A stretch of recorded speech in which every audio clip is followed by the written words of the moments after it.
යාඥා කරමු. හාලෙලූයා. ප්‍රශංසා වේවා. ස්වාමීනි අපි වහන්සේට සියලු ගෞරවය මහිමය දෙනවා ස්වාමීනි. අපි වහන්සේට ස්තුතිවන්ත වෙනවා වහන්සේගේ අනගි පූජාව නිසා ස්වාමීනි. ඔබ වහන්සේ අප වෙනුවෙන් පූජා වුණ තැනන් වහන්සේ නිසා ස්තුතිවන්ත වෙනවා ස්වාමීන් වහන්සේ. ස්වාමීනි ඔබ වහන්සේ අප වෙනුවෙන් මැරිලා මලවුන්ගේ නැගිට ජීවමානව අප සමග ඉන්න නිසා ස්තුති කරනවා ස්වාමීනි. අද දවසේ ස්වාමීනි ඔබ වහන්සේගේ වචනයෙන් ඔබ වහන්සේ අපි එකිනෙකාට කතා කරන්නට කියලා අපි යාඥා කරනවා ස්වාමීනි. ස්වාමීනි අපගේ ජීවිත ඔබ වහන්සේගේ ස්වරූපයට දවසින් දවස මාරු වන පිණිස ස්වාමීනි. ඔබ වහන්සේගේ උස මහතේ ප්‍රමාණයට අපි වර්ධනය වන පිණිස ස්වාමීනි. ඔබ වහන්සේගේ කැමැත්ත කරන්නට අප දැනුවත් වන පිණිස ස්වාමීනි. ඔබ වහන්සේ අපට කතා කරන්නට කියලා අපි යාඥා කරනවා ස්වාමීන් වහන්සේ. මේ මොහොතේ ස්වාමීනි අපගේ සිත් අපගේ සිතුවිලි ඔබ වහන්සේගේ හස්තයට බාර කරනවා. ස්වාමීනි ඔබ වහන්සේගේ වචනය දැනගන්නට අප කෙරෙහි තබා තිබෙන ඔබ වහන්සේගේ දැනගැන්මේ ප්‍රඥාවේ එළිදරව් කිරීමේ ආත්මය නිසා ස්තුතිවන්ත වෙනවා. ස්වාමීනි ඔබ වහන්සේගේ වචනයෙන් අපට කතා කරමින් ඔබ වහන්සේගේ කැමැත්ත සැලැස්ම අප මැද්දේ කරන්නට කියලා අපි යාඥා කරනවා. සියලු ගෞරවය මහිමය ප්‍රශංසාව ඔබ වහන්සේට දෙනවා ස්වාමීනි. යේසුස් ක්‍රිස්තුස් වහන්සේගේම බලවන්ත නාමයෙන්. ආමෙන්. ආමෙන්. හාලෙලූයා. හොඳයි මේ ක්‍රමයට හරි නේද? නැවතත් ඔබව හම්බෙන්න ලැබුණේ ගැන සන්තෝෂ වෙනවා. ඉතින් අපි උන්වහන්සේගේ වචනය වෙත කෙලින්ම යමු. උන්වහන්සේගේ වචනයෙන් අපි කොටසක් බලමු 1 කොරින්ති පොතේ. අපි ගිය සතියේ කතා කරා ටිකක් උන්වහන්සේගේ පෙන්තකොස්ත දවස ගැන. ඇත්තටම අපේ ක්‍රිස්තියානි ජීවිතේ අපිට වැදගත් දවස් කීපයක්ම තියෙනවා උන්වහන්සේගේ ක්‍රියාවන් සම්බන්ධව. එකක් තමයි උන්වහන්සේ මලවුන්ගෙන් උන්වහන්සේ කුරුසියේ මැරුණ දවස පාස්කුව. ඊට පස්සේ උන්වහන්සේ මලවුන්ගෙන් නැගිට දවස. ඒ වගේම ඊළඟ වැදගත්ම දවස තමයි පෙන්තකොස්ත දවස. උන්වහන්සේ ශුද්ධාත්මය වගුරුවලා 120 දෙනා උන්වහන්සේගේ ආත්මයෙන් පූර්ණ කරලා උන්වහන්සේ සභාව පටන් ගත්ත දවස. right? හරි අපි යමු පොඩ්ඩක් 1 කොරින්ති පොතට. අපි අද ඒ ගැන නෙමෙයි කතා කරන්න යන්නේ. 1 කොරින්ති 15 වෙනි පරිච්ඡේදයේ අපි 20 වෙනි පදය ඉඳලා පොඩ්ඩක් පල්ලෙහාට චුට්ටක් බලලා යමු ඉස්සරහට. 1 කොරින්ති 15 වෙනි පරිච්ඡේදයේ 20 වෙනි පදයේ ඉඳලා පල්ලෙහාට අපි චුට්ටක් බලමු. හාලෙලූයා. මොකද එතන කියනවා නමුත් ක්‍රිස්තුස් වහන්සේ මලවුන්ගෙන් නැගිට සිටිනසේක්මය. උන්වහන්සේ සැතපී ඉන්නන්ගේ නාම්බුල් ඵලය. මක්නිසාද මිනිස්සෙකු කරන කොටගෙන මරණය පැමිණුණු බැවින් මිනිස්සෙකු කරන කොටගෙන මලවුන්ගෙන් නැගිටීමත් පැමිණුණේය. මක්නිසාද ආදම් තුල සියල්ලන් මැරෙන්නාක් මෙන්ම ක්‍රිස්තුස් වහන්සේ තුල සියල්ලෝම ජීවත් කරනු ලබන්නෝය. right? අපි මේක අහලා තියෙනවා නේද? ක්‍රිස්තුස් වහන්සේ මලවුන්ගෙන් නැගිට්ටා. ඒ කියන්නේ අපිට සහතිකයක් දෙන්න නැත්නම් අපි අද මේ උන්වහන්සේ වෙනුවෙන් රැස් වෙන්න යන්නේ නැහැ නේද? එතකොට උන්වහන්සේ මලවුන්ගෙන් නැගිට්ටේ වගේම උන්වහන්සේ කියනවා සැප්තපී ඉන්නන්ගේ නාම්බුල් ඵලය. වෙන කතා කරන්නේ ක්‍රිස්තුස් වහන්සේ තුල උන්වහන්සේ තුල ඇදහිල්ල තුල ජීවත් වෙලා මරණයටපත් වෙලා සැතපීලා ඉන්න. ඒ සෙනගගේ නාඹුල් ඒ කියන්නේ පළවෙනි ඵලය ප්‍රථම ඵලය. දැන් අනිත් අය තාම ක්‍රිස්තුස් වහන්සේ වදාගෙන උන්වහන්සේ තුල අද දක් මිය යන කට්ටිය තාම උන්වහන්සේ තුල සැතපීලා ඉන්නවා. සමාදානයෙන් කත වෙනවා කියලා අපි කියන්නේ නේද? සැතපීලා ඉන්නවා. හැබැයි ඒ සැතපුණ අයගෙන් උන්වහන්සේ පළවෙනි කෙනා කියලා කියන උන්වහන්සේ සැතපී ඉන්නන්ගේ නාඹුල් ඵලය නැත්නම් ඒ අයගෙන් නැගිට පළවෙනි කෙනා. right? නාඹුල් ඵලය මක්නිසාද මිනිසෙකු කරන කොටගෙන මරණය පැමිණුණ බැවින් මිනිසෙකු කරන කොටගෙන මලවුන්ගෙන් නැගිටීමත් පැමිණුණේය. right? මිනිසෙක් කරන කොටගෙන ඒ කියන්නේ ආදාම් කරන කොටගෙන මරණය ආවා වගේම මිනිසෙක් කරන කොටගෙන ඒ කියන්නේ ක්‍රිස්තුස් වහන්සේ කරන කොටගෙන මලවුන්ගෙන් නැගිටීම ආවා කියලා කියනවා. ආමෙන්. හාලෙලූයා. ඉතින් අපි දන්නවා ක්‍රිස්තුස් වහන්සේ තුල ආදාම් තුල සියල්ලන්ට මරණය වගේම ක්‍රිස්තුස් වහන්සේ තුල සියල්ලන්ට ජීවනය ලැබුණා කියලා බයිබලයේ කතා කරනවා. right? එතකොට ක්‍රිස්තුස් වහන්සේ තුල සියල්ලෝම ජීවත් කරනු ලබන්නෝය.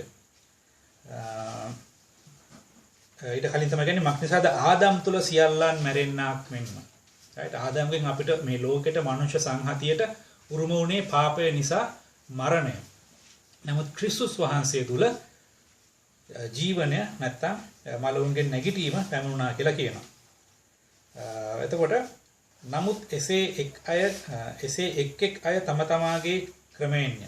ක්‍රිස්තුස් වහන්සේ නාඹුල් ඵලය. උන්වහන්සේ පළවෙනි කියලා මලවුන්ගෙන් නැගිට්ටා. ඉන්පසු ක්‍රිස්තුස් වහන්සේගේ ඊමේදී දැන් මෙතන ක්‍රිස්තුස් වහන්සේ මලවුන්ගෙන් නැගිට්ට පළවෙනි කෙනා කියද්දි කෙනෙක් අහන්න පුළුවන්. එතකොට ලාසරස් එතකොට අර තව කවුද? තබීතා නේද? නෑ. කවුද? තව කාන්තාවක් නැගිට්ට මලවුන්ගෙන් යේසුස් වහන්සේ නැගිට්ටෙව්වා. එයා එතකොට මේ වගේ තව පරණ කිවිසුමේ එලියා සමහර අය මලවුන්ගෙන් නැගිට්ටා. right නැගිට්ටෙව්වා. මේ කට්ටිය නෙමෙයි. ඒගොල්ලෝ මලවුන්ගෙන් නැගිටලා සාමාන්‍ය ජීවිතය ගත කරලා ආපහු මැරිලා ගියා. නේ? ලාසරස් උනත් එහෙමයි. නමුත් ක්‍රිස්තුස් වහන්සේ මලවුන්ගෙන් නැගිට්ටා. උන්වහන්සේ ආයේ මිය යන්නේ නැහැ. උන්වහන්සේ සදාකාලික ශරීරයක් ඇතුව අර ඉස්සරහට නැගිටින්න ඉන්න අයගේ ආදර්ශය නැත්තම් නාඹුල් ඵලය ප්‍රථම ඵලය පළවෙනි කෙනා විදිහට උන්වහන්සේ ජීවත් වෙනවා. ක්‍රිස්තුස් වහන්සේ නාඹුල් ඵලය ඉන්පසු ක්‍රිස්තුස් වහන්සේගේ ඊමේදී උන්වහන්සේ සන්තක වූවෝ නැගිටින්නවා කියලා කියනවා. right අර උන්වහන්සේ සන්තක උන්වහන්සේ තුල මිය යන කට්ටිය මරුණ කට්ටිය නැගිටිනවා කියලා කියනවා. එවිට කෙලවර පැමිණේ. උන්වහන්සේ අධිපතිකම්ද බලයද පරාක්‍රමයේද නැති කල කලෙහි උන්වහන්සේගේ රාජ්‍ය පිය වූ දෙවියන් වහන්සේට බාර දෙනසේක. මක්නිසාද උන්වහන්සේ සියලු සතුරන් තමන් වහන්සේගේ පාදයට දමන තුරු රජකම් කරන්නට ඕන අය. right ඒතර මේ විදිහට කතා කරගෙන යනවා. දිගටම මරණය ගැන තව ගොඩක් මොන දේවල් මෙතන කතා කරනවා. ඉතින් ඒ වගේම උන්වහන්සේ කියනවා එවිට කෙලවර පැමිණේ. right නමුත් එක් අය තම තමාගේ ක්‍රමයෙන්ය මම කියවන්නේ 23 වෙනි පදය තම තමාගේ ක්‍රමයෙන්ය ක්‍රිස්තුස් වහන්සේ නාඹුල් ඵලය ඉන්පසු ක්‍රිස්තුස් වහන්සේගේ ඊමේදී උන්වහන්සේ සන්තක වූ නැගිටින්නෝය එවිට කෙලවර පැමිණේ. එතකොට තමයි අවසානයේ සිද්ධ වෙන්නේ. අපි දන්නවා මේ කතා කරන්නේ ඔසවා ගැනීම ගැන. එතකොට මේ ඔසවා ගැනීම වුණාට පස්සේ තමයි කෙලවර නැත්තම් අවසානය මේ කොටස මේ පරිච්ඡේදය ඉවර වෙන්න යන්නේ. 15 වෙනි පරිච්ඡේදය නෙමෙයි මේ මිනිස්යාගේ කාලය නැත්තම් කරුණාවේ කාලය මේ දේවල් සභාවේ කාලය සභාව ඔසව ගත්තාම අවසන් වෙන්න යනවා. right ඉතින් එතකොට අපි බලමු උන්වහන්සේ කියනවා මේ ක්‍රිස්තුස් වහන්සේ තුල සැතපීච්ච අය උන්වහන්සේගේ ඊමේදී උන්වහන්සේ සන්තකව නැගිටිනවා. අවසානයේ සිද්ධ වෙනවා. තව දෙයක් කතා කරනවා මෙතන මේ මලවුන්ගේ නැගිටීම ගැන. දැන් මෙතන ක්‍රිස්තුස් වහන්සේගේ මලවුන්ගේ නැගිටීම ස්ථිර කරලා තමයි මේ කතාව පටන් ගන්නෙ පාවුල්තුමා. ඊට පස්සේ දෙවියන් වහන්සේ උතුරින් කතා කරනවා මේ දෙයක් මැරිලා ආපහු නැගිටින්නේ මොන වගේ දේවල්ද කියලා කතා කරන්න යනවා. හරි? අපි චුට්ටක් එක බලමු. නමුත් මලවුන්ගෙන් නැගිටින්නේ කෙසේද? එතන කතා කරන්නේ 15 වෙනි පරිච්ඡේදයේ 25 වෙනි පදය. හරි? 35 වෙනි පදය සමානයි. 35 වෙනි පදය. 1 කොරින්ති 15:35. නමුත් මලවුන්ගෙන් නැගිටින්නේ කෙසේද? ඔව් කොයි ප්‍රකාර ශරීරයක් ඇතුව එද්දැයි යමෙක් අසනව ඇත. කවුරු අහන්න පුළුවන් නේද? හැබැයි එතන ඇයි මන් දන්නේ අඥානය කියලා කියන මතන මේගොල්ලෝ මේවා ගැන තර්ක කරගත්ත නිසා වෙන්න ඇති. right? නුඹම වපුරන දේ මලොත් මිස නැත්තම් පැලවෙන්නේ නැත. දැන් මේක යේසුස් වහන්සේ කතා කරන්නේ නේද? උන්වහන්සේ කිව්වා ගෝධූම බීජය පොළවේ වැටිලා මලොත් මිස. ඒක පළදරන්න යන්නේ නැහැ. බීජය වැටිලා ඒකේ පොත්ත කුණු වෙලා නැත්තම් ඒක දිරලා ගිහිල්ලා ඒක දිරාගෙන යනකොට තමයි ඇතුලෙන් අලුත් පැලයක් පැලවීම සිද්ධ වෙන්නේ. right? එතන කතා කරා වැටලා තනිවම තිබුණොත් ඒක නිකන් තිබුණට පැලවෙන්නේ නැහැ. නමුත් ඒක මැරුණොත් තමයි නැත්තම් ඒක වටේ දිරීමක් සිද්ධ වුණොත් තමයි අලුතෙන් පැලයක් එන්න යන්නේ කියලා යේසුස් වහන්සේම කිව්වා. ඒතකොට පාවුල්තුමා තුලින් දෙවියන් වහන්සේ කතා කරලා කියනවා නුඹම වපුරන දේ මලොත් මිස පැලවෙන්නේ නැත. නුඹ වපුරන කල වපුරන්නේ මතු හටගන්න කඳ නොව තිරිඟු හෝ වෙන වර්ගයක බීජයක් හෝ පමණය. ඒ කියන්නේ අපි වපුරනකොට අපි එන්න තියෙන ගහ නෙමෙයිනේ පැල කරන්නේ නේද?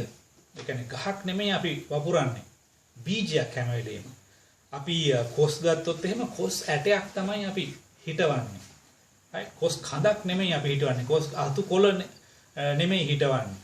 right? පැලේ ගලවලා වෙන තැනකින් අරන් හිටවන්න පුළුවන්. කොස් පැල හිටවනවානේ නේද? නමුත් ඒ බීජයෙන් තමයි පැලයක් හටගන්නේ. බීජයක් තමයි වපුරන්නේ. අර ගහේ කඳ නෙමෙයි. හරි? එතකොට ඒ වගේම උන්වහන්සේ කියනවා නමුත් දෙවියන් වහන්සේ තම තමන් කැමති වූ හැටියට ඊට කඳක්ද එක එක බීජයට නියම වූ කඳක්ද දෙනසේක.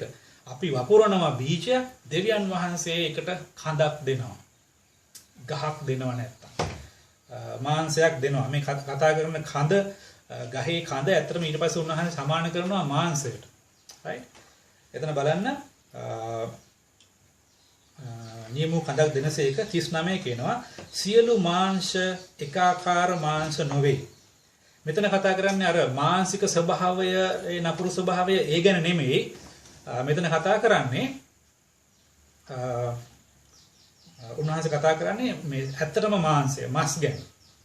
ගස්වල කඳ නැත්තම් මාංශය ගැන. right? එතකොට ඊළඟට මොකක්ද කියන්නේ? 29 සියලු මාංශයෝ එකාකාර මාංශ නොවේ. මනුෂ්‍යයන්ගේ මාංශ එක ආකාරයක. මුර්ගයන්ගේ මාංශ වෙන ආකාරයක. අපි දන්නවා මුර්ගයෝ කම අපි සාමාන්‍යයෙන් කැමරට ගන්න සත්තු ඉන්නව නේද? ගවයෝ නැත්නම් හරක්, එළුවෝ මේ වගේ සත්තුන්ගේ මාංශ වෙනයි. හරි? ඊට පස්සේ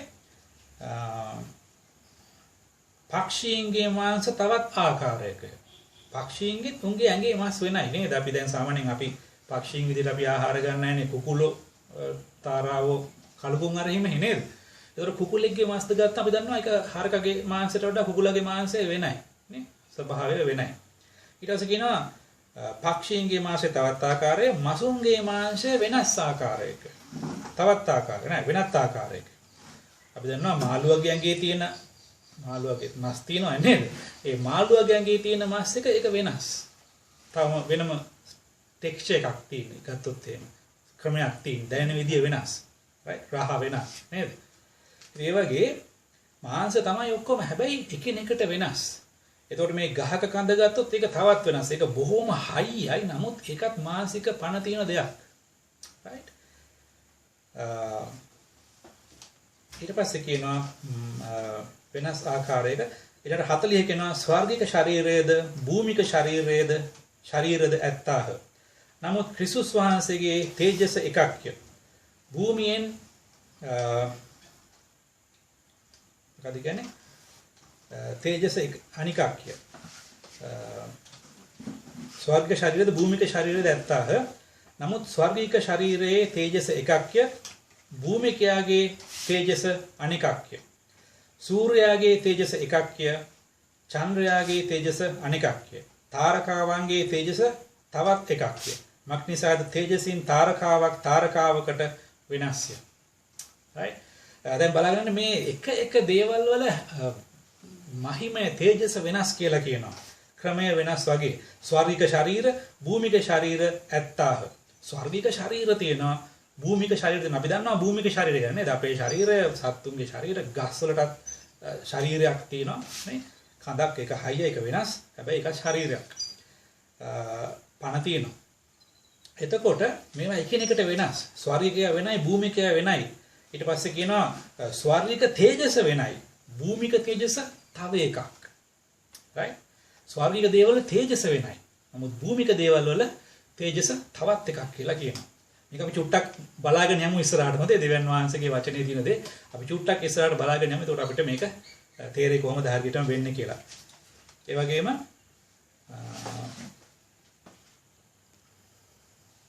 තේජස වෙනයි. ඊට කලින් කිව්වා ස්වර්ගික ශරීරයේ තේජස වෙනයි. right? ඒ වගේම භූමික ශරීරයේ තේජස වෙනයි. මහිමය, ග්ලෝරි එක වෙනස්. ස්වර්ගික ශරීරවල වෙනස්, භූමික ශරීරවල වෙනස් කියලා කියනවා. right? එතකොට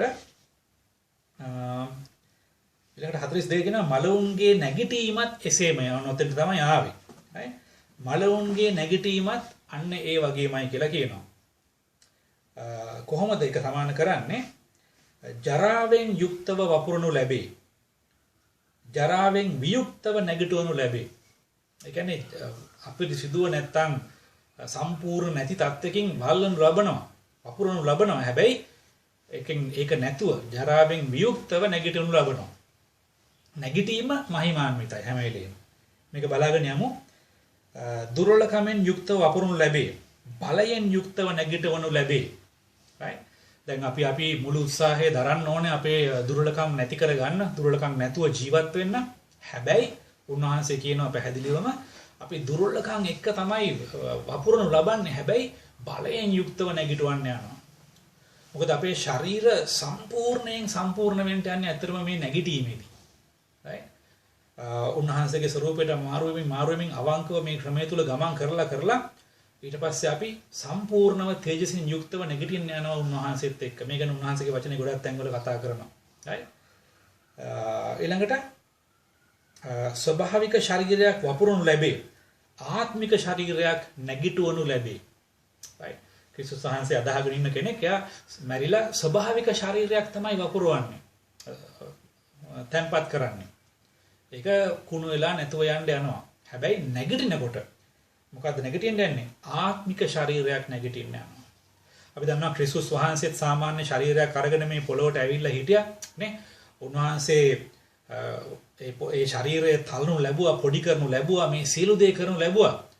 ඒ ඔක්කොම කරලා ගහලා මේ ඔක්කොම ඉරලා තැම්පත් කරා. ඒ ගුහාවේ තැම්පත් කරාට පස්සේ මලවුන්ගෙන් නැගිට්ටේ ආත්මික ශරීරයක්. බලවත් තේජාන්විත ශරීරයක්. අපි දන්නවා මේ ශරීරය බිත්ති හරහා ගමන් කරා ගෝලව ඉන්න තැනට නේද? මේ ශරීරයට බාධාවල් තිබුණේ නැහැ. ඒ ශරීරයෙන් ස්වර්ගයට යන්න පුළුවන්කම තිබුණා. උන්වහන්සේව ස්වර්ගයට ඔසවා ගනු ලැබුවා.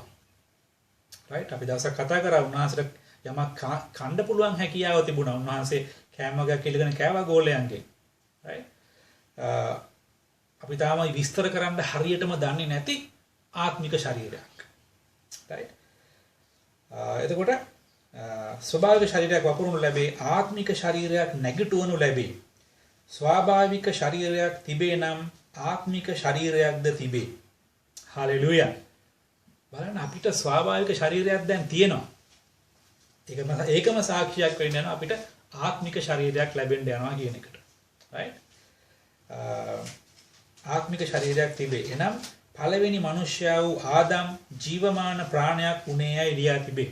අපි දන්නවා දෙවියන් වහන්සේ මැටි වලින් ආදම්ව හදලා ඒ මිනිසයාව හදලා ඒකට ජීවමාන හුස්ම හෙළුවා කියලා කියන උන්වහන්සේගේ මේ හුස්ම හෙළුවහම ආදම් ජීවමාන ප්‍රාණයක් වුණා. living soul කියලා කියනවා. ජීවමාන ප්‍රාණයක් වුණා. right? එතකොට මේ මොකක්ද කියන්නේ? පළවෙනි මිනිසයා වූ ආදම් ජීවමාන ප්‍රාණයක් වුණේයයි ලියා තිබේ. අන්තිම ආදම් ජීවනදායක ආත්මයක් විය. එතන අන්තිම ආදම් කියලා කියන්නේ කවුද? යේසුස් වහන්සේ. යේසුස් වහන්සේ ජීවනදායක ආත්මයක් වුණා කියලා කියනවා. right? හැබැයි අපි දන්නවා යේසුස් වහන්සේට ශරීරයක් තිබුණා නේද? නමුත් උන්වහන්සේ මලවුන්ගෙන් නැගිට්ටට පස්සේ ඒ ශරීරය එක ජීවනදායක ආත්මික ශරීරයක් වුණා. එසේ වී නමුත් ප්‍රථම වන්නේ ආත්මික එක නොව ස්වාභාවික එකය. අනෝක හරි වැදගත්. පසුව ආත්මික එක විය. පළවෙනි මිනිසයා භූමියෙන්ය භූමිකය. දෙවෙනි මිනිසයා ස්වර්ගයෙන්ය දෙවෙනි මිනිසයා ස්වර්ගයෙන්ය භූමික තනත්තා යම්සේද ආත්මිකයොත් ආත්මිකයොත් එසේමය. මේක ටිකක් තේරුම් ගන්න චුට්ටක් අමාරු වගේ. හැබැයි හිමීට කියවගෙන ගියොත් හරි තැනදී නවත්තලා කියවුවොත් අපිට තේරුම් ගන්න පුළුවන්. right? චුට්ටක් අපි ආපහු මේ පදේ බලමු. 46 වෙනි පදය. එසේ වී නමුත් ප්‍රථම වන්නේ ආත්මික එක නොව ස්වාභාවික එකය. හැම වෙලෙම ඉස්සෙල්ලා වෙන්න යන්නේ ආත්මික එක නෙමෙයි ස්වාභාවික එක කියලා කියනවා. විශේෂයෙන්ම මේ ශරීරය ගැන කතා කරනකොට. මොකද අද අපිට ඉස්සෙල්ලා සාමාන්‍ය ශරීරයක් තියෙනවා. right? ස්වාභාවික ශරීරයක්. ඊට පස්සේ තමයි ආත්මික ශරීරය හම්බෙන්න යන්නේ. අපි මේකේ දුර්වලකම් තියෙනවා. බාධාවල් තියෙනවා. සීමාවල් තියෙනවා මේ ශරීරයේ. හැකියාවන් තියෙනවා නොහැකියාවන් තියෙනවා. right? හැබැයි ආත්මික ශරීරේ ඒ දේවල් මොකුත් තියෙන්න යන්නේ නැහැ. right? එතකොට එසේ විනමුත් ප්‍රථමයෙන් ආත්මික එක නොව ස්වාභාවික එකය පසුව ආත්මික එක විය. පළවෙනි මනුෂ්‍යයා භූමියෙන්ය භූමිකය. දෙවනි මනුෂ්‍යයා ස්වර්ගයෙන්ය. භූමික තැනැත්තා යම්සේද භූමිකයොත් එසේමය. ස්වර්ගික තැනැත්තා යම්සේද ස්වර්ගීකයොත් එසේමය. දැන් මේ පොළවේ ඉපදිලා ඉන්න හැම මිනිස්සෙක්ම ඒගොල්ලෝ ආදම්ව දැනන් හිටියත් නැතත් ආදම් ගැන අහලා තිබුණත් නැතත් ආදම් එක්ක කිසිම සම්බන්ධයක් නැති වුණත් ආදම්ට සම්බන්ධයි. මොකද දෙවියන් වහන්සේ මැව්වේ පළවෙනි මිනිසයා ආදම්, ඊට පස්සේ ආදම් තුලින් මැව්වා ඒවව. එතනින් තමයි මේ පොළවේ මනුෂ්‍ය සංහතිය පටන් ගත්තේ. කවුරු කොහොම කිව්වත් දෙවියන් වහන්සේ අපිට එහෙමයි කියන්නේ. right? උන්වහන්සේගේ වචනේ. එතකොට මම අර කිව්වා වගේ ආදම්ව ගැන ජීවිතේට අහලා නැතත් එයා ආදම්ට සම්බන්ධයි. මේ කොහෙදෝ ඈත ඉන්න මේ ලංකාවේ දූපතක ඉන්න අපිත් ආදම්ට සම්බන්ධයි. right? මොකද ආදම්ගේ ඒ පාපී ස්වરૂපය අපි දරනවා මේ පොළවේ. ක්‍රිස්තුස් වහන්සේ පිළිගත්ත ගන්නකම් ඊට පස්සේ ශරීරය අපි දන්නවා ලොකු වෙනසක් වෙන්නේ නැහැ නේද? හැබැයි උන්වහන්සේ කියනවා මෙන්න මෙහෙම භූමික තැනැත්තා යම්සේද. ඒ කියන්නේ ආදම් කොහොමද භූමිකයොත් එසේමය. මේ පොළවේ ඉන්න හැම මිනිසයාටම ආදම්ගේ වැටුණා වූ ස්වરૂපය තමයි තියෙන්නේ. මොන ආගමකට මොන ජාතියකට අයිතිව ඉපදුණත්. මොකද පටන් ගන්නන්නේ අරහෙන් නිසා. ඉතින් ඒකම සාහිතිකයක් අපි හැමෝම නෑදෑයෝ නැත්තම් අපි හැමෝම එක මවක්ගේ පියෙක්ගේ දරුවෝ කියලා අපිට කියන්න පුළුවන්. හැබැයි අවුරුදු 10 ගාණක් එහාට අතීතේ යනවා. right? ශරීරයේ පාට වෙනස් වෙන්න පුළුවන්, වෙන වෙන ස්වභාවවල වෙනස් වෙන්න පුළුවන්, දේශගුණ කාලගුණ මේ දේවල් එක්ක. හැබැයි හැමෝම පටන් ගත්තේ ඒක ස්ත්‍රියෙක් සහ පුරුෂයෙක්ගෙන්. එතකොට ඒ භූමික පුරුෂයාගේ ආදම්ගේ ස්වરૂපය ආදම්ව දැනන් හිටියේ නැතුණාට කරන්න දෙයක් නැහැ. අපි හැමෝටම තියෙනවා. right? විශේෂයෙන් ක්‍රිස්තුස් වහන්සේ පිළිගන්න කලින් අපි සම්පූර්ණයෙන් ඒ ආදම්ගේ ස්වરૂපය තුල හැසිරෙනවා. නමුත් දැන් අපි තව ශරීරයකට උරුමකම් කියන්න පටන් අරන් තිනවා. ඔන්න තමයි වැදගත්. අපිට දැන් එතන කියනවා භූමික තැනැත්තා යම්සේද භූමිකයොත් එසේමයි. ස්වර්ගීක තැනැත්තා යම්සේද ස්වර්ගීකයොත් එසේමයි කියලා කියනවා. ස්වර්ගීක තැනැත්තා කවුද? මෙතන කතා කරන්නේ යේසුස් වහන්සේ. යේසුස් වහන්සේ යම් ආකාරද යේසුස් වහන්සේ කෙරෙහි අදහන මේ ස්වර්ගීක ශරීරයට උරුමකම් කියන මේගොල්ලොත් ඒ වගේ කියලා කියනවා. හාලෙලූයා. අන්න එතන තමයි අපිට තියෙන වැදගත්කම. එතන තමයි අපිට තියෙන ජයග්‍රහණය. හැබැයි කෝ නෑනේ. කෙනෙක්ට හිතන්න පුළුවන් අයියෝ යේසුස් වහන්සේ වගේ නෑනේ මගේ ස්වરૂපය. යේසුස් වහන්සේ වගේ නෑනේ මගේ ශරීරය. යේසුස් වහන්සේගේ නැහැනේ මගේ ක්‍රියාකලාපය නැත්තම් මගේ වචන මගේ සිතුවිලි. අපි යාඥා කරනවා නේද ක්‍රිස්තුස් වහන්සේගේ සිත අපිට දෙන්න. ක්‍රිස්තුස් වහන්සේගේ සිතුවිලි උන්වහන්සේ බලන විදිහ දකින්න විදිහ අපිට දෙන්න. මේ වගේ දේවල් අපි කතා කරනවා. නමුත් බලන්න මෙතන චුට්ටකට කලින් කිව්වා ඉස්සෙල්ලා එන්නේ මොකද්ද? ඉස්සෙල්ලා මොකක්ද දෙන්නේ? ආත්මික එක නෙමෙයි මානසික එක. මම ආයෙ චුට්ටක් එක පෙන්නන්නම්. 46 වෙනි පදේ. එසේ වී නමුත් ප්‍රථම වන්නේ ආත්මික එක නොව ස්වාභාවික එකය. දැන් අපි මේ මුලින් අපිට මේ හම්බෙලා අපි මේ ඉන්නේ ස්වාභාවික එක තුල. ආත්මික එක තියෙනවා එන්න. ක්‍රිස්තුස් වහන්සේගේ ස්වરૂපයට අපි දැන් ක්‍රිස්තුස් වහන්සේ පිළි අරගෙන දෙවනි ආදම් වන ක්‍රිස්තුස් වහන්සේගේ ක්‍රමය අපි පිළි අරගෙන ඒ තුල යන නිසා අපිට අනිවාර්යෙන් ඒ ආත්මික ශරීරය උරුමයි. ඒ ආත්මික ශරීරය තුල අපි ක්‍රිස්තුස් වහන්සේගේ ස්වરૂපය දරනවා. දැන් අපි අපේ ආත්මය අපේ අතුලාන්තය ක්‍රිස්තුස් වහන්සේගේ ස්වરૂපය දරනවා. අපේ ආත්මය සම්පූර්ණ ගැලවීම ලැබලා ශුද්ධාත්මයන් වහන්සේත් එක්ක එකතු වෙලා right? ශුද්ධාත්මයන් වහන්සේ දෙවියන් වහන්සේගේ ආත්මයත් එක්ක එකතු වෙලා සම්පූර්ණයෙන් ඒ ආත්මික මිනිසයා අපි තුල ඉන්න එයා ක්‍රිස්තුස් වහන්සේගේ ස්වરૂපය දරනවා. මගේ සහෝදරයා සහෝදරිය දැනුත් මේ මොහොතේ ඔබගේ ආත්මය ඔබගේ සැබෑ මිනිසයා ඔබගේ ආත්මික මිනිසයා නැත්තම් තව ඉදින් කරනවා සැබෑ ඔබ ක්‍රිස්තුස් වහන්සේගේ ස්වරූපය දරනවා. ඔබ තුල ඒ ස්වරූපය අපේ ආත්මයේ තිබෙන ඒ සම්පූර්ණ ස්වරූපය අපේ මනසට එන්න ඕන. ඊළඟට ඒ දෙක එකතු වුණාම ඒක ශරීරයට ගේන්න අපිට පුළුවන්කම තියෙනවා. right? හැබැයි මේ ශරීරය දැනට භූමිකව ආදම්ගේ ස්වරූපය දරන ඒ ස්වරූපයෙන් තියෙනවා. හැබැයි බයිබලයේ කියනවා ඉස්සෙල්ලා එන්නේ නැහැ ආත්මික. ඉස්සෙල්ලා තියෙන්නේ මානසික තමයි. මේක මැරිලා නැගිටිනකොට සම්පූර්ණ ආත්මික ස්වරූපය දරන්න යනවා. සම්පූර්ණ ආත්මික ස්වරූපයෙන් නැගිටින්න යනවා. හාලෙලූයා. හාලෙලූයා. ඉතින් සමහර විට ඔබේ තියෙන යම් පොරබැදීම් වලට උන්වහන්සේ මේකෙන් උත්තර දෙයි. එතකොට දැනගන්න ක්‍රිස්තුස් වහන්සේ යම් ආකාරයකට අද දවසේ ස්වර්ගික තැනැත්තා යම්සේද ස්වර්ගීකයොත් එසේමයි කියලා කියනවා. අපි ස්වර්ගිකයෝ මේ පොළවේ හිටියට බයිබලයේ පැහැදිලිව කියනවා අපි මේ පොළවට අයිති නෑ. යොහාන් පොතේ කියනවා ලෝකයා නුඹලාට වෛර වෙනවා. ඇයි ඒ? නුඹලා ලෝකයට අයිති නැති නිසා. ලෝකයට අයිති නම් ඒ අය තුමුන්ගේම අයටම ප්‍රේම වෙනවා කියලා බයිබලයේ යොහාන් පොතේ යේසුස් වහන්සේ කතා කරනවා.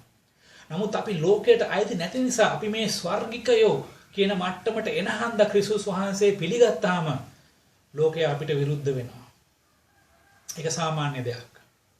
ඉතින් එතකොට මේ ස්වરૂපය අපිට අනිවාර්යෙන් හම්බෙනවා අපිට ලැබෙන්න තියෙන ස්වરૂපයක්.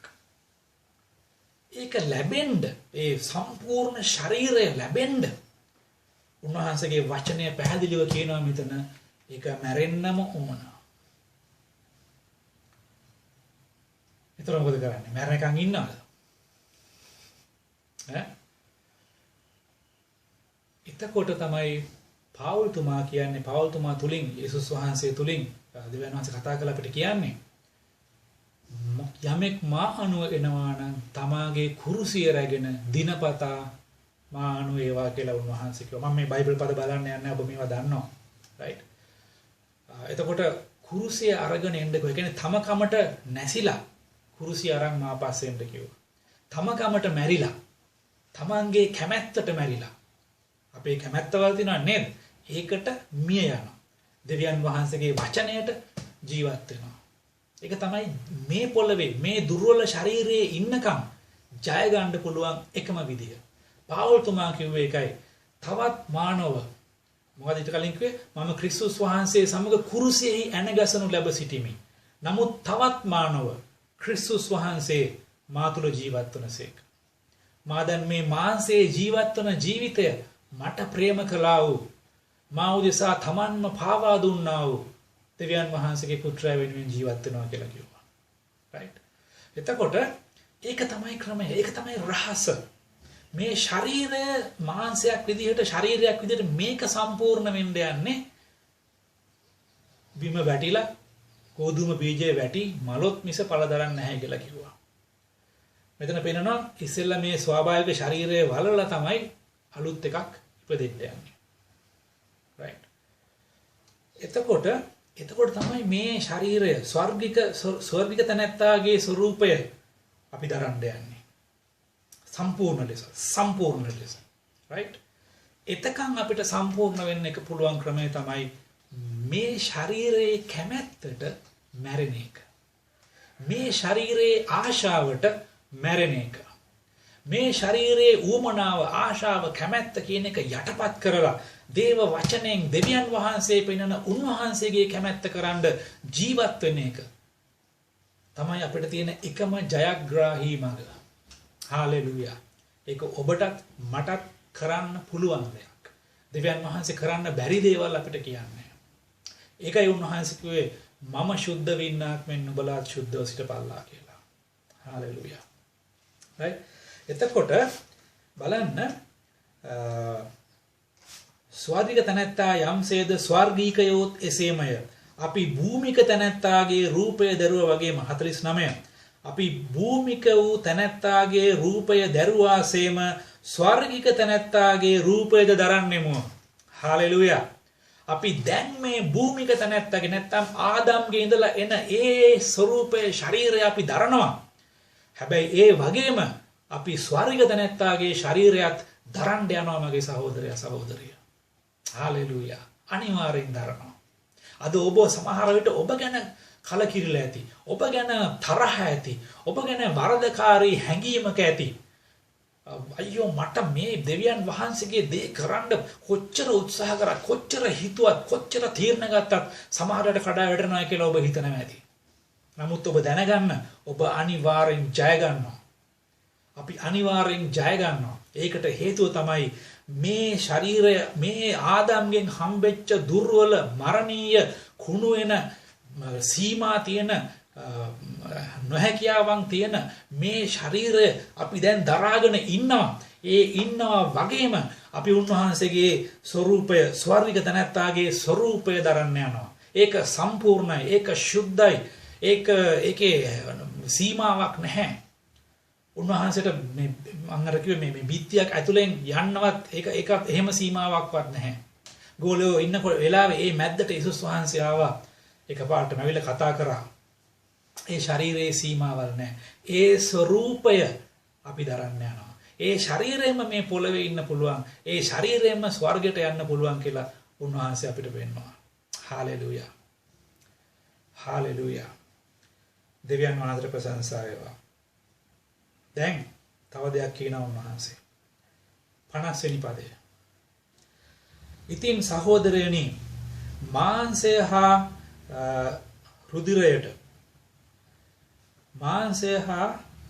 රුධිරයට දෙවියන් වහන්සේගේ රාජ්‍ය උරුම කරගන්නට බැරි බවත් දිරණ ස්වභාවයට නොදිරණ ස්වභාවය උරුම කරගන්නට බැරි බවත් කියමි. right දැන් මේකත් ඉස්සර කරලෙමුකෝ. ඉතින් සහෝදරයනි මාංශයට හා රුධිරයට දෙවියන් වහන්සේගේ රාජ්‍ය උරුම කරගන්නට බැරි බවත් මේ මාංශයට රුධිරයට මේක අපි කොච්චර යේසුස් වහන්සේගේ ලෙයින් පවිත්‍ර කරන් තියාගෙන හිටියත් මානසිකව හොඳේ ආත්මිකව අපි උන්වහන්සේගේ ලෙයින් පවිත්‍ර වෙලා අපේ ආත්මික මනුෂ්‍යයා දෙවියන් වහන්සේගේ සුද්ධස්ථානයට උන්වහන්සේගේ අභිමුඛත්වයට දැන් යන්න පුළුවන්. නමස්කාර කරන්න පුළුවන්. ඒක ගැන ප්‍රශ්නයක් නැහැ. ඒක නෙමෙයි මම මේක කියන්නේ. මානසිකව අපි උන්වහන්සේලකට යනවා නම් ඒ ගැන. right මේක කොච්චර හොඳට අපි ලෑස්ති කරත් මේකට බෑ දෙවියන් වහන්සේගේ රාජ්‍යයට යන්න. ඉතින් සහෝදරනි මාංශයට හා රුධිරයට දෙවියන් වහන්සේගේ රාජ්‍ය උරුම කරගන්නට බැරි බවත් දිරණ ස්වභාවයට නොදිරණ ස්වභාවය උරුම කරගන්නට බැරි බවත් කියමි. දැන් අපේ මේ තියෙන දිරණ ස්වභාවයට මේ ශරීරයේ තියෙන දිරණ ගතියට මේක දිරනවා නේද? මේක එක කාලයක් කුඩා කාලේ ඉඳලා යම් වයසක් වෙනකන් වර්ධනය වෙගෙන ඊට පස්සේ අපිට වර්ධනය වෙන්න පුළුවන් උපරිම උසට උපරිම සයිස් එකට ස්වરૂපයට පරිණතභාවයට මම කියන්නේ මානසික ශරීරය ආත්මික පරිණතභාවය නෙමෙයි මානසිකව මේක පරිණත වෙනවා අපේ ශරීරය ශක්තිමත් තැනකට ඇවිල්ලා උපරිම තැනකට යනවා සාමාන්‍යයෙන් අවුරුදු 25 30 වගේ වෙනකොට right ඊට පස්සේ ඒ උපරිම තැනට ආපු වෙලේ ඉඳන් මේක චුට්ටක් මේන්ටේන් වෙනවා හැබැයි ටික පල්ලෙහාට තමයි යන්නේ දිරණ පැත්තට තමයි ඊට පස්සේ ගමන් කරන්නේ දිරාගෙන පල්ලෙහාට යනවා ඒක තමයි මේ ශරීරයේ ස්වභාවය කොච්චර ලස්සනට මොනවා හරි කරගෙන තිබුණත් නේද ජිම් ගිහිල්ලා බොඩි බිල්ඩර් වගේ හිටියත් මොනවා කරගෙන හිටියත් අන්තිමට මේක දිරාගෙන තමයි පල්ලෙහාට යන්නේ දිරණ ස්වභාවයට ඇතුළු වෙනවා යම් වයසකදී right වයසට ගිහිල්ලාම නෙමෙයි අපි නොදන්න වුණාට වර්ධනය වෙලා ඉවරුණාට පස්සේ ඊට පස්සේ ටික අනිත් පැත්තට තමයි යන්න පටන් ගන්න. දිරණ ස්වභාවයට නොදිරණ ස්වභාවය උරුම කරගන්න බෑ කියලා කියන්නේ ඒකයි. නොදිර ඉන්න try කරනවානේ අනේ නේද? මේ ලෝකෙ කොච්චර මිනිස්සු මේ දිරණ ශරීරය දෙවියන් වහන්සේ මේ ශරීරය හදපු කෙනා එයා කියනවා මේක දිරනවා. right? දවසින් දවස මේක දිරනවා. හැබැයි මිනිස්සු try කරනවා මේකට මේවා කරලා අරවා කරලා මේක කල් තියාගන්න. නැත්තම් හොඳ මට්ටමින් මේන්ටේන් කරන්න අසාර්ථක ව්‍යායාමයක්. පෞල්තුමා එකයි කියන්නේ ස්වභාවික මේ අපි මාංශය කරන ව්‍යායාම වලින් ප්‍රයෝජන ටිකයි. ව්‍යායාම කරන්න තුරින් දෙපා අනිවාර්යෙන් එක්සර්සයිස් කරන්න. හැබැයි ප්‍රයෝජන ටිකයි, తాවකාලිකයි. right? හැබැයි අපිට වගකීමක් තියෙනවා අපේ ශරීරය හොඳට තියාගන්න. ඊටඟට නොදිරණ ස්වභාවය උරුම කරගන්න බැරි බව කියමි. 51 ඔන්න වැදගත්ම දේ. මෙන්න නුඹලාට රහසක් කියමි. අපි සියල්ලෝම නොසැතපෙන්නෙමු. නමුත් අන්තිම හොරණෑව පිඹින කල මොහොතකින් ඇසිපිය හෙළෙන ෂණයකින් අපි සියල්ලෝම වෙනස් කරනු ලබන්නෙමු. මක් නිසාද හොරණෑව පිඹිනු ලබන්නේය. right.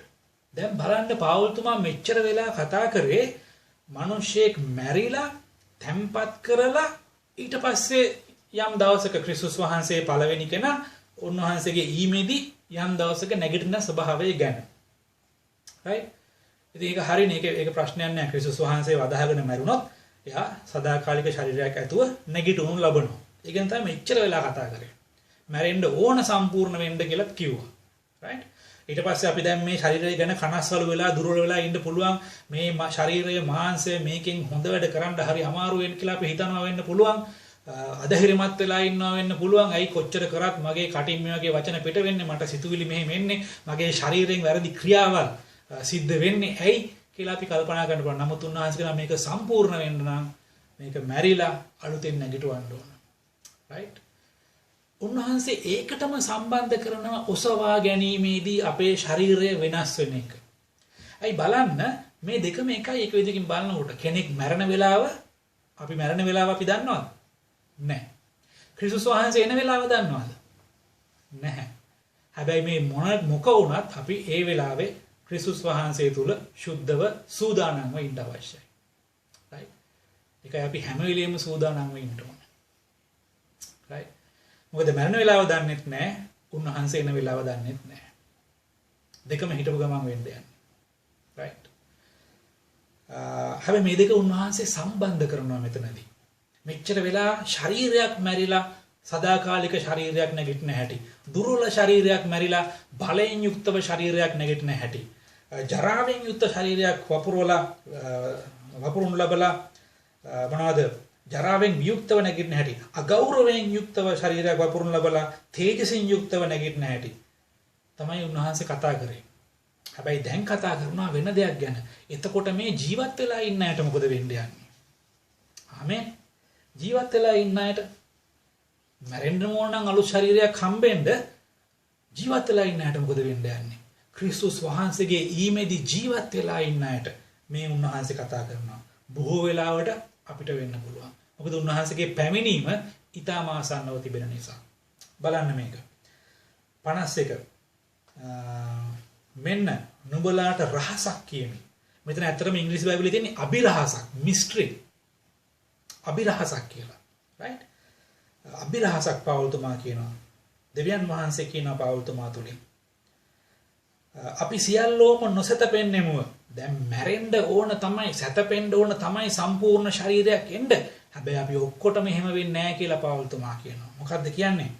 නමුත් අන්තිම හොරණෑව පිඹින කල මොහොතකින් ඇසිපිය හෙළන ෂණයකින් අපි සියල්ලෝ වෙනස් කරනු ලබන්නෙමු. එහෙම කරද්දි ඇසිපිය හෙලද්දි අපේ ශරීර මොනවද වෙන්න යන්නේ?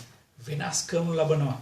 ඒ හොරණෑව පිඹින වෙලාවේ ක්‍රිස්තුස් වහන්සේ ඔසව ගැනීම සිද්ධ කරන්නට යන වෙලාවේ උන්වහන්සේ මධ්‍යවකාශයට අපිව ගන්න පිණිස වලාකුළු වලින් අපිව ඇද ගන්න පිණිස උන්වහන්සේ මධ්‍යවකාශයට එන වෙලාවේ මොකද්ද වෙන්න යන්නේ?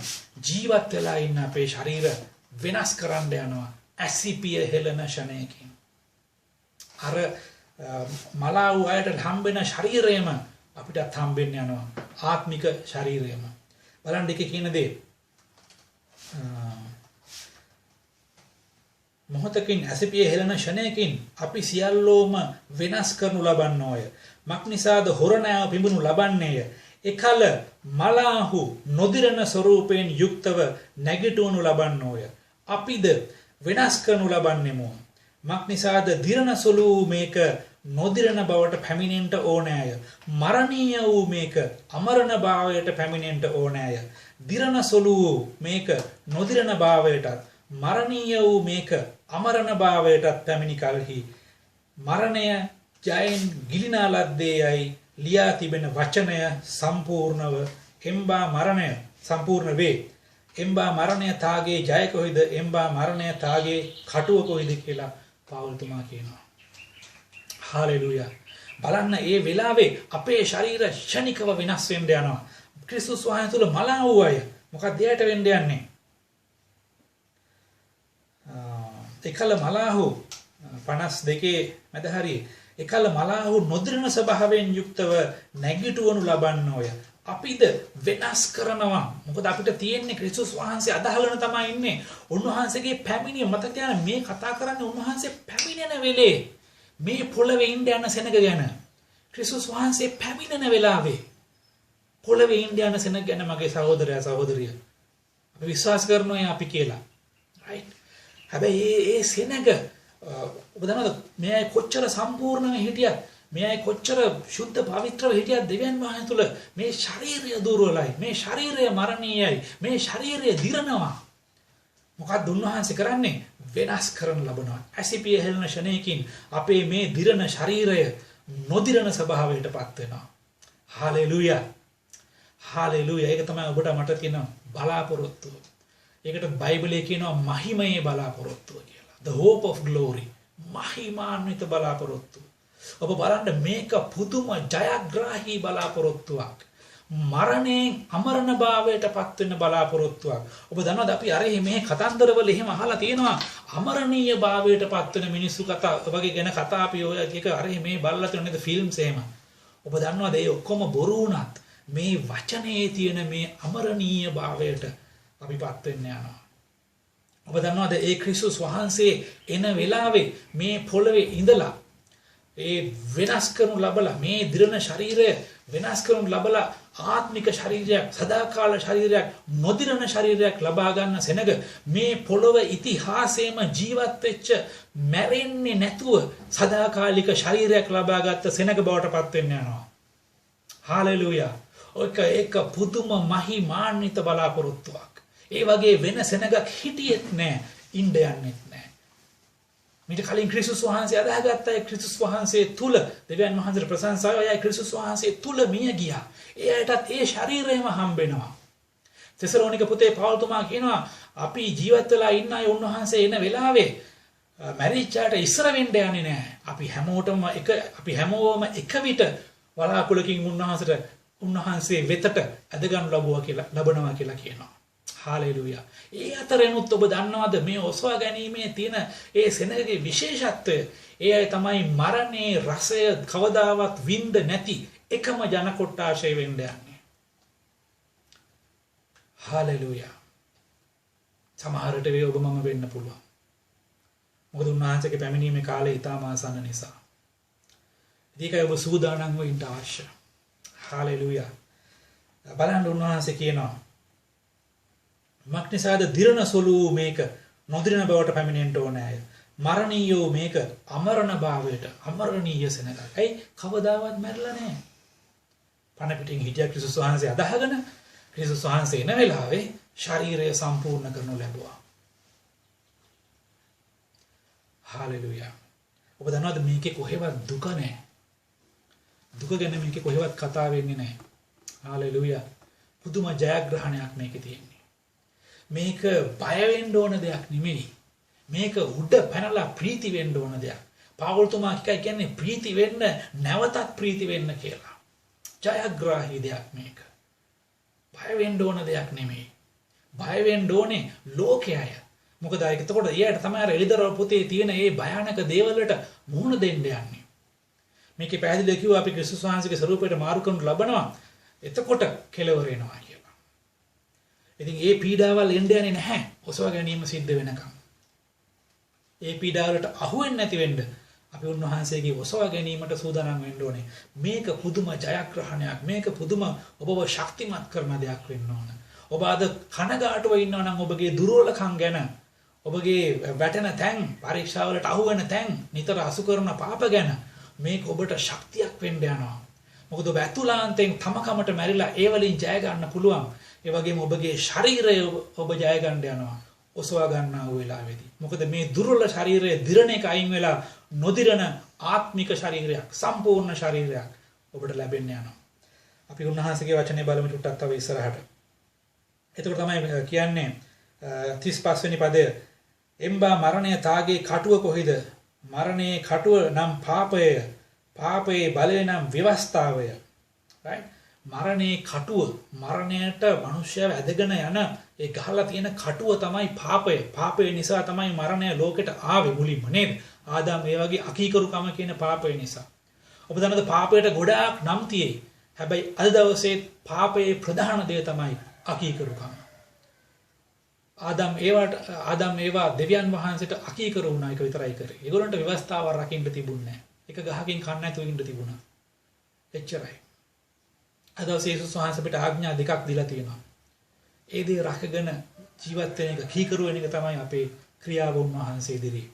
උන්වහන්සේ කියනවා එතකොට මේ පාපය කියන කටුවත් උන්වහන්සේ අයින් කරා අපේ පාපය කුරුසියේ උසුලලා අපේ පාපයට කමාව දීලා අපේ උන්වහන්සේගේ ලේන් පවිත්‍ර කරනවා.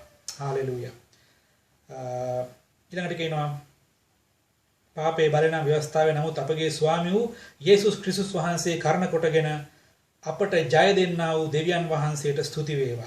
එහෙයින් මාගේ ප්‍රේමවන්ත සහෝදරයනි ස්වාමින් වහන්සේ කෙරෙහි නුඹලාගේ මෙහෙය නිෂ්ඵල නොවන බව නුඹලා දන්නා බැවින් ස්ථිරවව නිශ්චලවව නිතරම ස්වාමින් වහන්සේගේ මෙහෙහි වඩා පවතු. මේ කාරණා තුන උන්වහන්සේ අපිට කියනවා.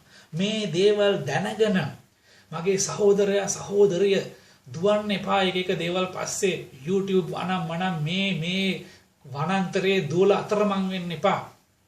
right? ඔබ මේ දේවල් සම්පූර්ණ කරගන්න. ඔබට තව දෙයක් අලුතෙන් දැනගන්න ඕන නැති තරම් ඔබ දන්න දේ තුල මේ වචනෙන් ඔබ දන්න දේ තුල ස්ථිර වෙන්න. මොනවාද කිව්වේ උන්වහන්සේ?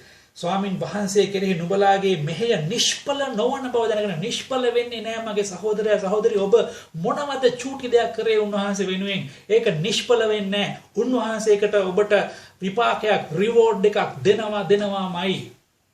ඒ දවසේ ඔබ වග බලා ගන්න ඒ රිවෝඩ් එක පවතින දෙයක් වෙන්න. රන් රිදී මුතු මැණික් මේ ගල් අපි බයිබලයේ කියනවා ලී පිදුරු ලී ගල් රන් රිදී අනාර්ග මැණික් වලින් මෙහෙ අපිට කරන්න පුළුවන්. ඒක ගින්නෙන් පරීක්ෂා කරනු ලබන්න යනවා. අපි දන්නවා ඒකේ ඉතුරු වෙන්න යන හරි දේ තමයි අනාර්ග ගල් කියන එක. right? ඔබගේ සේවය ඔබ දෙවියන් වහන්සේට කරන දේ අනාර්ග ගල් වගේ කරන්න. ඒක ගින්නෙදි පිච්චිලා යන විදිහට මොනවට එපාවට කරන්න එපා. right? ඒක අපි දැන් වෙනදාස කතා කරමු. උන්වහන්සේ කියනවා එහෙයින් මාගේ ප්‍රේමන් සහෝදර ස්වාමීන් වහන්සේ කෙරෙහි නුඹලාගේ මෙහෙය නිෂ්ඵල වෙන්නේ නැහැ කියලා දැනගෙන නුඹලා දන්නා බැවින් ස්ථිර වෙන්න නිශ්චල වෙන්න නිතරම ස්වාමීන් වහන්සේගේ මෙහෙහි වඩා පවතින මේ ලොක්ඩවුන් කාලේ වුණත් මොකක් කරන්න බෑ කියලා ඉන්න එපා. යාඥා කරන්න මොනවද කරන්න පුළුවන් ස්වාමීනි මට අද මේ ගේ ඉස්සරහයක මිනිහෙක් මුණ ගැස්සන්න කියලා යාඥා කරන්න. ඒ මිනිහයාට ඔබ කතා කරන්න. උපකාර කරන්න. ගෙවල් අවට ඇත්ත කතා බහ කරන්න. උපකාර කරන්න. ඒ තුලින් එයාට ආදර්ශයක් වෙන්න. ඔබගේ වෙනස ක්‍රිස්තුස් වහන්සේ කියලා හැබැයි ඔබට කියන්න වෙනවා ඒගොල්ලන්ට. හාලෙලූයා. ඒක නියම වෙලාවට කතා කරන්න. right. එතකොට බලන්න ඔබ ස්ථිර වෙන්න. නිෂ්ඵල වෙන්නේ නැහැ ඔබ කරන දේ උන්වහන්සේ තුල. ආමෙන්. හාලෙලූයා. ප්‍රශංසා වේවා. ඉතින් අද දවසේ ඔබ දැනගන්න ඔබ අලුත් ශරීරයක් එක්ක නැගිටින්න යනවා. හැබැයි මේ දුර්වල ශරීරයේ ඔබ ඉන්න යනවා එක්ක ඔබ මිය යනකම් නැත්නම් ක්‍රිස්තුස් වහන්සේ එනකම්. ඒ දෙකම හොඳයි. හැබැයි ක්‍රිස්තුස් වහන්සේ එනකොට ඉන්න සෙනග ඒක අපිට choice එකක් නැහැ. මොකද අපි දන්නේ නැහැ ක්‍රිස්තුස් වහන්සේ කොයි වෙලේ එයිද කියලා. උන්වහන්සේ ඉක්මනින් ඒ වෙනකොට අපි ජීවත් වෙලා හිටියොත් එකම අමරණීය සෙනග වෙන්න යනවා උන්වහන්සේගේ ඒ ඔසවා ගන්නා වූ සභාව ඒ සෙනග. හැබැයි ඒක අපි අර සභාවේ අහවල් සභාවේ කියලා නෙමෙයි සිද්ධ වෙන්නේ. ඔබගේ ක්‍රියාකලාපය අනුව. හාලෙලූයා. ඔබ කොච්චර අවංකව දෙවියන් වහන්සේගේ ඉදිරියේ උන්වහන්සේගේ කැමැත්ත කරන්න උත්සාහ කරනවාද කියන ඒ උත්සාහය උන්වහන්සේ දකිනවා. ඒක තමයි ඔබගේ ක්‍රියාව වෙන්න යන්නේ. හාලෙලූයා. ඉතින් මතක තියාගන්න උන්වහන්සේ තුල අපි ජය ගන්න යනවා. ආමෙන්. හාලෙලූයා. අපි ආඥා කරමු ස්වාමිනී අද දවසේ මේ වචනය ඔබ වහන්සේගේ හස්තයට බාර කරනවා. ස්වාමිනී ඔබ වහන්සේ මේ වචනය ආරක්ෂා කරමින් එකිනෙකාගේ හදවත් තුළ තැන්පත් කරන්නට ස්වාමිනී සතුරාට ඒ හොරා ගන්නට ඉඩ නොදී ඒ එකිනෙකා තුළ පළදරන පිණිස ඔබ වහන්සේ ආශිර්වාද කරන්න ස්වාමිනී. හාලෙලූයා. ඔබ වහන්සේට කීකරු වෙන්න ස්වාමිනී ඔබ වහන්සේගේ අප තුළ කරන මෙහෙය අපි ඔබ වහන්සේට කරන මෙහෙය නිෂ්ඵල නොවන බව දැනගෙන ස්ථිර වෙන්න නිශ්චල වෙන්න වඩා ඔබ වහන්සේගේ මෙහෙය පවතින ඔබ වහන්සේ අපට උපකාර කරන්න ස්වාමිනී. ඒ වගේම ස්වාමිනී අපගේ මේ ශාරීරියේ අපි දකින දුර්වලකම් ස්වාමිනී ඔබ වහන්සේගේ අපි ආදම්ගේ ස්වරූපය දරනවා වගේ යම් දවසක ස්වාමිනී අපි ඔබ වහන්සේගේ ස්වරූපය දරමින් ජයග්‍රාහීව අපට ජයග්‍රාහී ශරීරයක් ලැබෙන්න නිසා ස්තුතිවන්ත වෙනවා ස්වාමිනී. මේ හැම කෙනෙක් ඔබ වහන්සේගේ හස්තයට බාර කරනවා ස්වාමිනී. ඔබ වහන්සේට ආශිර්වාද කරන්න ස්වාමිනී. ඔබ වහන්සේ වුන් සමග ඉන්න දෙවියන් වහන්සේ නිසා ස්තුතියි ස්වාමිනී. හාලෙලූයා. අපි මේ වෙලාවේ ඊශ්‍රායලයේ ශ්‍රී ලංකාව උන්වහන්සේගේ ඇසුර බාර කරලා යාඥා කරමු. හාලෙලූයා. ස්වාමිනී අපි වහන්සේට සියලු ගෞරවය මහිමය දෙනවා මේ මොහොතේ. ස්වාමිනී අපි ඊශ්‍රායල් දේශය ඔබ වහන්සේගේ හස්තයට බාර කරනවා. ස්වාමිනී ඔබ වහන්සේ මේ දේශයට ආශිර්වාද කරන්න. ඒ වගේම ස්වාමිනී ඔබ වහන්සේගේ මුළු කැමැත්ත සැලැස්ම මේ දේශය තුළ ඉෂ්ට වෙන්න සලස්වන්ට ස්වාමිනී. ඔබ වහන්සේගේ කරුණාව අනුග්‍රහය දේශය කෙරෙහි වගුරවන්න ස්වාමිනී. අපි යෙරුසලමද මුළු ඊශ්‍රායල් දේශයේද ඒ ඔබ වහන්සේගේ සෙනගද ඔබ වහන්සේගේ හස්තයට බාර කරනවා. නැවත මුළු සිතින් ඔබ වහන්සේ වෙතට හැරී එන පිණිස එයට ආශිර්වාද කරන්නට කියලා අපි යාඥා කරනවා. ඒ වගේම ස්වාමිනී මේ ශ්‍රී ලංකා දේශය ඔබ වහන්සේගේ හස්තයට බාර කරනවා. ඔබ වහන්සේ මේ දේශය අපව තබා තිබෙන නිසා ස්තුතියි ස්වාමිනී. ඔබ වහන්සේගේ කැමැත්ත මේ දේශය තුළ ඉෂ්ට කරන්න ඔබ වහන්සේ අපි එකිනෙකාට මඟ පෙන්වන්න දොරවල් විවෘත කරන්න මක්නිසාද ඔබ වහන්සේ විවෘත කරන දොර කිසි කෙනෙකුට වහන්න බැරි නිසා ස්වාමිනී. හාලෙලූයා. ස්වාමින් වහන්සේ මේ දේශයට ඔබ වහන්සේ ආශිර්වාද කරන්න මේ කොවිඩ් රෝගයෙන් මේ දේශයේද මුළු ලෝකයේද නිදහස් වෙන පිණිස ඔබ වහන්සේ ක්‍රියා කරන්නට ස්වාමිනී. මේ දේශයේ තිබෙන සභාව ඔබ වහන්සේගේ හස්තයට බාර කරනවා. ඒට ආශිර්වාද කරන්න මේ දේශයේ පුරා ඔබ වහන්සේගේ වචනය ගෙන යන්නට ආශිර්වාද කරන්න ස්වාමිනී. ඒ වගේම මේ මොහොතේ ස්වාමිනී යමෙක් ඔබ වහන්සේ වෙතට යම් දීමනාවක් ලෑස්ති කරගෙන තිබෙනවද? ඒ ඔබ වහන්සේගේ හස්තයට බාර කරනවා. ඔබ වහන්සේට ආශිර්වාද කරන්න ස්වර්ගයේ කවුළු විවර කර ඔවුන්ගේ සියලු අවශ්‍යතාවයන් ඔබ වහන්සේගේ මහිමේ සම්පතේ ප්‍රකාරයට සපයන්නට කියලා අපි යාඥා කරනවා. ඒ දීමනාවද ඔබ වහන්සේගේ රාජ්‍යයට ආශිර්වාදයක් වෙන්න සලස්වන්න කියලා අපි යාඥා කරනවා. අපි සියලු ගෞරවය, මහිමය, ප්‍රශංසාව ඔබ වහන්සේට දෙනවා ස්වාමිනී. මේ හැම කෙනෙක් හැම පවුලක් නිසා ස්තුතිවන්ත වෙනවා. ඔබ වහන්සේ වුන්ට ආශිර්වාද කරමින් ඔබ වහන්සේගේ සුවය, සමාදානය, රැකවරණය, සැපයීම ඔවුන් කෙරෙහි ඔවුන්ගේ නිවෙස්වල රජ කරන්නට සලස්වන නිසා ස්තුතිවන්ත වෙනවා ස්වාමිනී. යේසුස් ක්‍රිස්තුස් වහන්සේගේ බලවන්ත නාමයෙන්. පිය වූ දෙවියන් වහන්සේගේ ප්‍රේමයද, පුත්‍ර වූ යේසුස් ක්‍රිස්තුස් වහන්සේගේ කරුණාවද, ශුද්ධාත්මයන් වහන්සේගේ වාසය කිරීමද දැනුම් සදාකාලටත් ඔබ හැම කෙනෙක් සමග වේවා. ආමේන්. හalleluya. හොඳයි ඔබ හැම කෙනෙක්ට ජේසුස් පිටයි. අපිට තව චූටි කාලයක් ඉතුරුලා තියෙන්නේ. අපි එහෙනම් ලබන සතියේ